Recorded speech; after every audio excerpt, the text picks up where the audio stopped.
syukur padamu.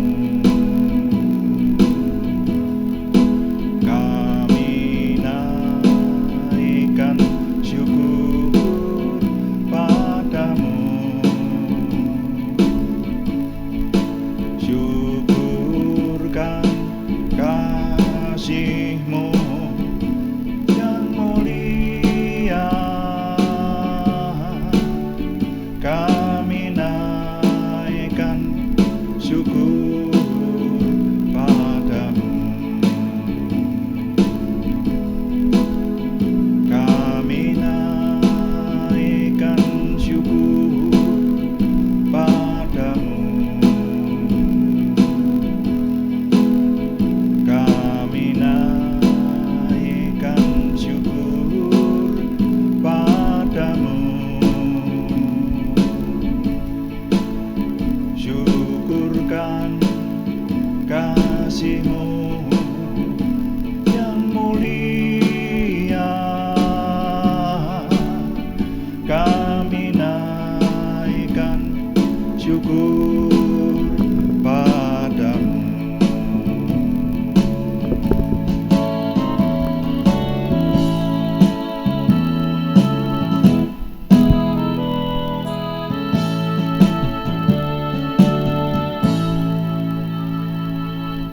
Bapa, kami mengucap syukur malam hari ini Tuhan memberkati kami. Kami ingin terus memuliakan Tuhan, menyembah Tuhan dalam hidup kami. Dan kami ingin memperhatikan firman-Mu Tuhan. Kami mohon Roh Kudus dominan menuntun kami, sehingga semua yang kami kerjakan juga termasuk ketika kami berdoa, melayani Tuhan dengan doa, maka semuanya menjadikan nama Tuhan dimuliakan, kami semua diberkati. Terima kasih, dalam nama Tuhan Yesus Kristus kami berdoa. Haleluya. Amin.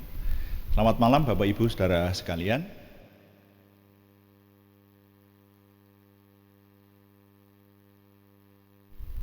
Semua yang sudah bersama dengan kita di sini dalam doa malam, semuanya shalom.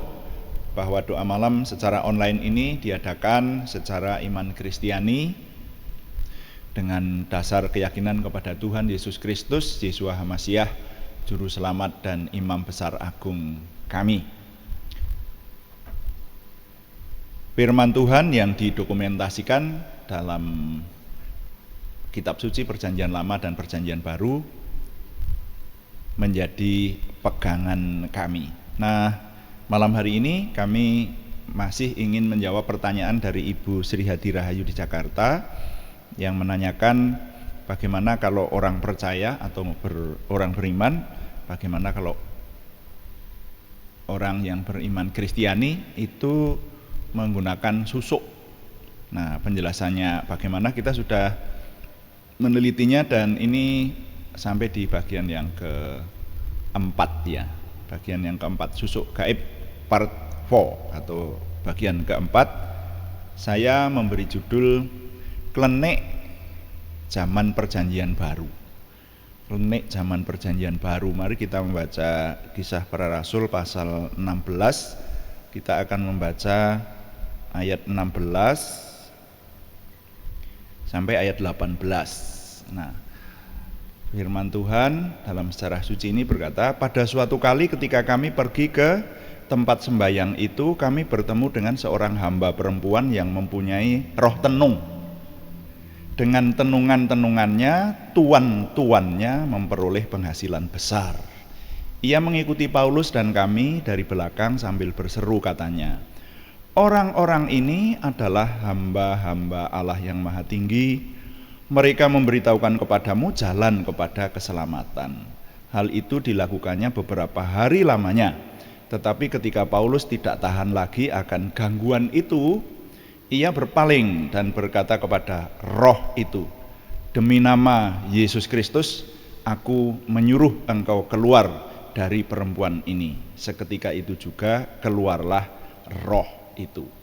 Sampai di situ pembacaan saya. Nah, saudara, ini di zaman Perjanjian Baru. Jadi kalau kemarin kita meneliti ya, memperhatikan bahwa di Perjanjian Lama juga sudah dikenal adanya orang-orang yang melakukan praktek, ya saya mau menggunakan istilah klenik dengan kuasa kegelapan. Nah, gitu aja ya.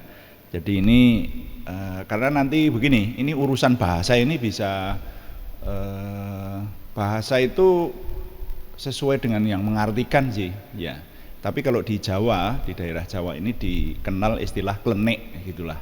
Klenik itu yaitu yang kemarin saya sebutkan perbuatan gaib atau perbuatan yang tidak biasa, yang biasanya berhubungan dengan hal-hal yang supranatural atau kalau di bahasa Indonesia kan ya gaib begitu, yang tidak biasa. Nah itu sering di Jawa ini orang menyebutkan dengan tindakan klenik. Mungkin kalau di suku-suku yang lain, di bahasa yang lain mungkin disebut dengan istilah apa saya tidak ngerti, tapi saya akan menggunakan bahasa di mana saya berada ini ya. Jadi makanya judul renungan ini klenik zaman perjanjian baru.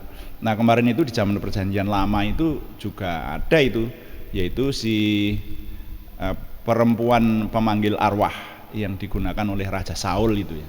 Nah ini sekarang di perjanjian baru ini ternyata di Kisah Para Rasul. Perjanjian baru itu zaman sesudah Tuhan Yesus ada ya, menyelesaikan karyanya, menebus kita sampai sekarang ini. Sekarang ini juga disebut masih termasuk zaman perjanjian baru seperti itu. Nah, di sini dikisahkan bahwa Rasul Paulus memberitakan berita keselamatan sampai di kota Filipi. Nah di kota Filipi itu dia memberitakan firman Tuhan, memberitakan kebenaran itu saudara. Dan dia rupanya merasa terganggu dengan diikuti oleh seorang, di situ disebut hamba perempuan. Ya, di terjemahan lama disebut budak perempuan begitu. Ya, jadi hamba perempuan atau budak perempuan ini di situ dituliskan, dicatat memiliki roh tenung. Nah itu memiliki roh tenung, dan dengan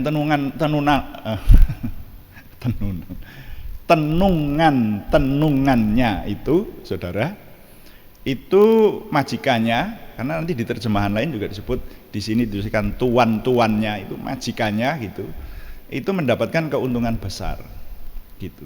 Jadi ini yang saya istilahkan dengan praktek klenik dengan roh jahat. Nah ini, jadi cukup jelas ya, karena nanti kalau bicara masalah bahasa, nah ini mungkin ada yang mengartikan klenik itu yang bagaimana, ini yang dimaksud di sini sesuai dengan kisah dalam kitab suci ini praktek klenik yang dengan roh jahat gitu. Jadi kalau itu tidak dari Tuhan, jelas itu dari roh jahat. Kalau perbuatan-perbuatan gaib itu. Nah ini nanti ternyata bahwa roh jahat yang di dalam wanita itu mengenali ternyata pekerjaan Tuhan. Nah, kita lihat lebih dulu sebetulnya yang disebut roh jahat itu, atau disebut roh tenung maksud saya, di situ diterjemahkan roh tenung. Dalam terjemahan lama disebut jin penilik. Dalam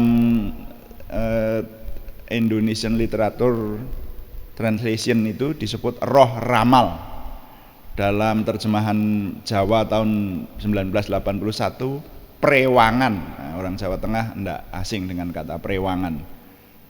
Kemudian dalam terjemahan kitab suci bahasa Jawa tahun 94 kepanjingan demit prewangan. Nah, lalu yang terjemahan kitab suci bahasa Jawa tahun 2006 ya, juru tenung. Lalu versi mudah dibaca terjemahan bahasa Indonesia disebutkan roh yang memampukan meramalkan. Lalu dalam bahasa Indonesia masa kini diterjemahkan roh jahat yang dapat meramalkan. Itu saudara ya. Jadi ini saya merasa perlu mengajak saudara memperhatikan terjemahan-terjemahan.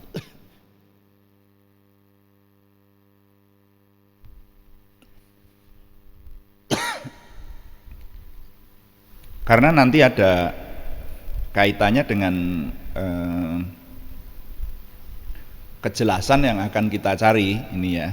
Dan kalau dalam bahasa aslinya itu disebut paidisken pneuma putona ya. Paidisken itu dari kata paidiske yang artinya seorang hamba perempuan. Lalu pneuma, Anda tahu roh, pneuma tulisannya ya. Putona dari kata puton artinya tenung. Jadi ya sudah terjemahannya. Jadi perempuan atau hamba perempuan, budak perempuan yang mempunyai roh tenung. Nah, dalam kisah ini praktek semacam ini jelas bukan dari Tuhan, tetapi disebutkan dengan jelas dari kekuatan roh tenung. Dan saudara, tadi sudah saya sedikit singgung di depan bahwa roh jahat yang ada di dalam perempuan itu yang menyebabkan dia memiliki kekuatan untuk bisa meramal, untuk bisa melakukan perbuatan-perbuatan gaib atau klenik itu ternyata mengenali semua yang berbau Tuhan. Saya pakai istilah semacam itu ya. Terbukti bagaimana? Itu perempuan itu, jadi roh yang ada dalam perempuan itu kemudian mengganggu lah istilahnya, mengikuti Paulus kemana pergi, dan dia sebetulnya berkata begini, orang-orang ini adalah hamba Allah yang maha tinggi, mereka memberitahukan kepadamu jalan kepada keselamatan ya. Orang-orang ini adalah hamba Elohim yang maha tinggi, mereka memberitakan kepadamu jalan kepada keselamatan. Jadi yang dikatakan itu benar. Dan kalau kita meneliti, jadi memang roh jahat itu lebih mengenal dibanding manusia. Orang-orang Kristen sekarang ini menyepelekan Tuhan, tidak merasakan bahwa Tuhan itu adalah sesuatu pribadi yang agung yang perlu disembah, dan kita harus memiliki rasa takut akan Tuhan, gemetar akan hadiratnya, dan merindukan akan kasih, kemurahan dan anugerahnya gitu. Orang-orang beriman bahkan berlaku semau gue, tapi orang gila di Gerasa itu bahkan menyebut Tuhan Yesus dengan menyebutkan posisi atau status yang paling pas. Apa kena mengenamu ya Yesus, anak Allah yang maha tinggi, anak Tuhan yang maha tinggi, anak Yehuwah yang maha tinggi. Disebut seperti itu ya, jangan siksa aku loh.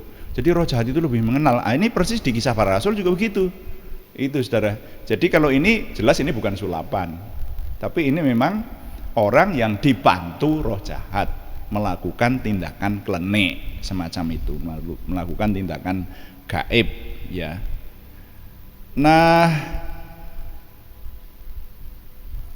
Rasul Paulus rupanya merasa terganggu dengan diikuti terus oleh wanita ini, sehingga Paulus mengusir roh jahat itu keluar dari budak perempuan itu.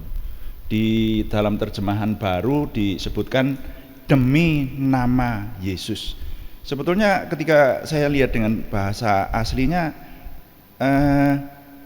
ya boleh saja diterjemahkan dengan kata atau istilah demi, tapi di sana digunakan kata en, itu dalam sebetulnya.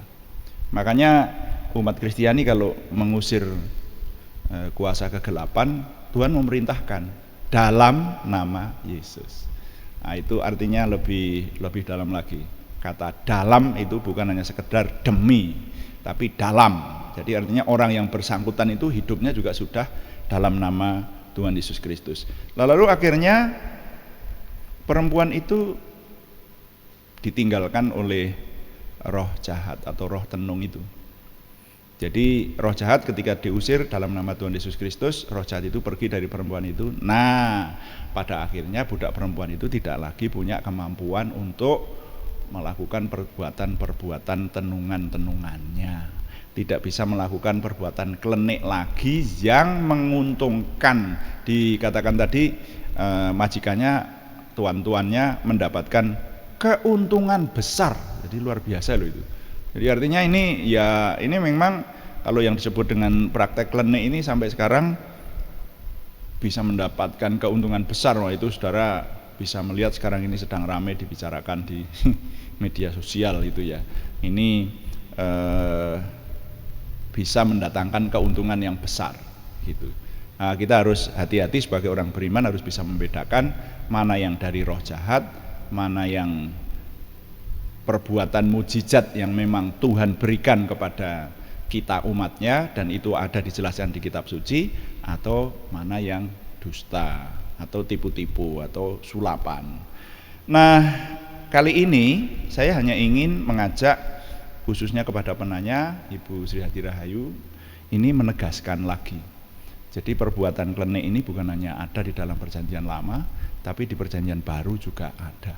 Di Kisah Para Rasul sampai sekarang rupanya. Nah, inilah yang nanti memang sampai detik ini belum berbicara mengenai praktek perbuatannya itu sendiri, tapi nanti akan sampai kepada apa yang kita kenal khususnya di daerah Jawa ini yang disebut susuk itu. Nah, dengan demikian maka saya masih mengajak kita semua untuk lebih mendalami dan lebih berhati-hati. Karena sekali lagi kalau berbicara masalah perbuatan kuasa kegelapan itu halus dan luas. Seringkali bahkan orang beriman banyak yang tertipu, saudara. Makanya dalam ini besok juga akan kita perdalam, Tuhan Yesus mengajari kita untuk berdoa, itu berkata, lepaskanlah kami daripada yang jahat. Ada beberapa kali diulang itu di dalam Alkitab. Ya, janganlah membawa kami ke dalam pencobaan. Ya, itu jadi lepaskanlah kami daripada yang jahat itu, karena yang jahat itu memerangkap, saudara. Wah, ada contoh-contoh hal di mana orang beriman bisa kalah oleh kejahatan. Saya tidak sempat menceritakannya. Kalau diceritakan di kasus-kasus yang saya jumpai itu cukup lumayan banyak dan panjang kalau diceritakan. Tetapi kita harus waspada dan selalu berdoa supaya kita oleh anugerah Tuhan dijagai Tuhan dan dilepaskan daripada yang jahat. Nah, jadi sampai di sini dulu. Maka nilai yang dapat saya ketengahkan hari ini adalah memahami tentang susuk harus disadari mulai dari pengenalan akan klenik. Ya, saya pakai istilah ini saja. Klenik dengan ilmu, dengan roh jahat maksudnya. Yang dimaksud di sini istilah klenik itu dalam seluruh renungan ini yang saya maksudkan adalah berdasar kepada kisah yang barusan kita teliti, yaitu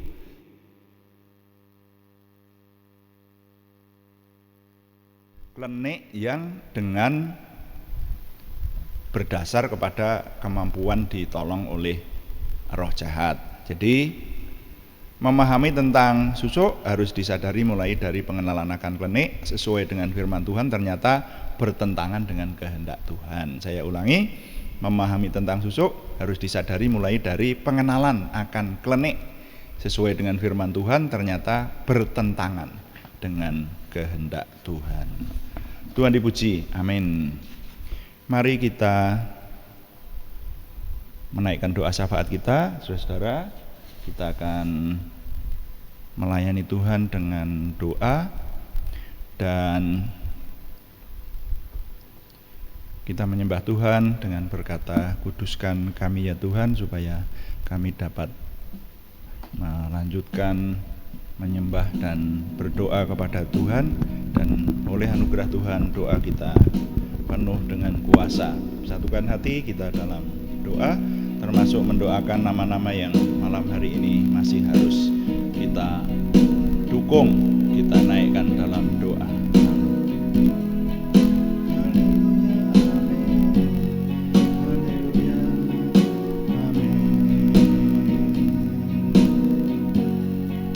Kuduskan tempat ini untuk kami berdoa. kuduskan hati ini untuk kami menyembah, biar segala perkara ku serahkan padamu Yesus, dan Roh Kudus bekerja membimbing kami semua.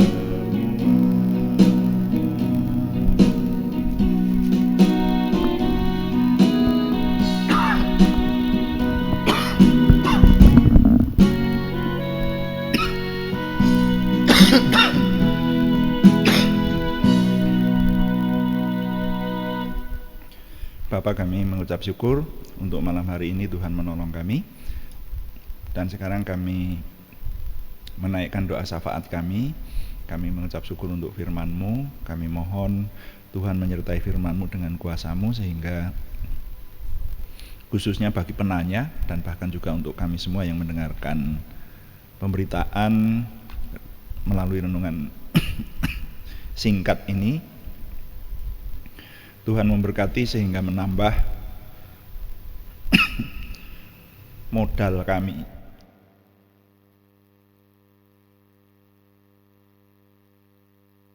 dalam pengenalan akan Tuhan, dan kami diberkati sesuai dengan limpah rahmat-Mu. Terima kasih Bapa di surga.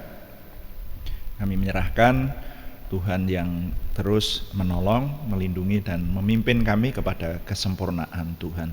Kami juga berdoa untuk nama-nama khususnya yang membutuhkan kesembuhan dari Tuhan.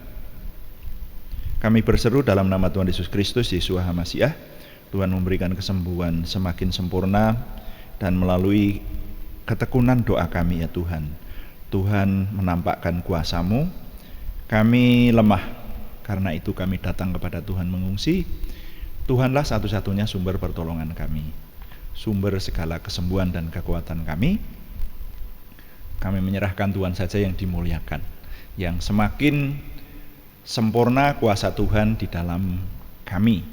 Dan kami menyerahkan doa ini dalam nama Tuhan Yesus Kristus, Yeshua HaMasyiah. Tuhan memberikan kesempurnaan kesembuhan kepada saudara kami Aryati Wirawan, saudara kami Arnistewati, saudara kami Budi Suswanti, saudara kami Yohanes Sutarman, semuanya di Purwodadi, saudara kami anak Alek Yohan Wibowo, saudara kami Supriyanto di Salatiga, saudara kami Siti Rondia, saudara kami Cahyani Bagiowati di Semarang, saudara kami Kristiningsih Joko Widodo di Yogyakarta, saudara kami Naomi Sumarsi di Wonogiri. Tuhan memberikan kesempurnaan kesembuhan, juga pergumulan yang lain selain kesembuhan, yaitu pergumulan dari saudara kami Sri Purwati di Penawangan, saudara kami Yohana Asri Sabtorini di Kediri, dan saudara kami Thomas Setio Adi Prakoso di Purwodadi. Tuhan menolong sesuai dengan limpah rahmat Tuhan yang besar. Dan kami mengucap syukur untuk semua yang Tuhan anugerahkan, semua yang kami kerjakan baik onsite maupun online, pelayanan yang ada. Kami mohon Tuhan memberi kemampuan kepada kami untuk kami dapat menyempurnakannya oleh anugerah Tuhan menuju kepada kesempurnaan Tuhan sendiri. Terima kasih, setiap hari Tuhan memberikan kepada kami kemampuan untuk semakin bertambah-tambah memiliki pengenalan akan Tuhan, semakin memiliki percaya diri bersama dengan Tuhan, dan memiliki antusiasme, optimisme, semangat, dan bergairah menyambut masa depan kami untuk menang bersama dengan Tuhan. Terima kasih Bapa, kami mohon Tuhan yang menyempurnakan doa kami oleh pertolongan dan pimpinan Roh Kudus, karena semuanya kami persembahkan dengan mantap percaya dalam nama Tuhan Yesus Kristus Juru Selamat kami. Haleluya. Amin. Demikian doa malam hari ini, saudara-saudara sekalian, dan doa malam kami beritahukan terus, kami ingatkan bahwa doa malam dilakukan setiap hari, Senin sampai dengan Sabtu pada jam 6 atau jam 18 waktu Indonesia Barat. Juga ada doa pagi, saudara-saudara ya, doa pagi pada jam 5 pagi waktu Indonesia Barat juga. Kami tetap mengundang, mengharapkan dukungan Anda juga untuk bersama-sama dengan kita menikmati kehadiran Tuhan setiap hari, membekali diri sebelum melakukan segala sesuatu. Pagi hari kita membekali diri dengan firman Tuhan dan juga doa. sehingga hidup kita mantap dalam segala langkah kita, puji Tuhan. Dan kecuali dukungan doa, juga berikan dukungan subscribe yang belum memberikan subscribe, dan juga like, komen, dan share, bagikan pada teman-teman lain sehingga lebih banyak lagi yang diberkati bersama dengan kita. Selamat malam, Tuhan memberkati. Amin.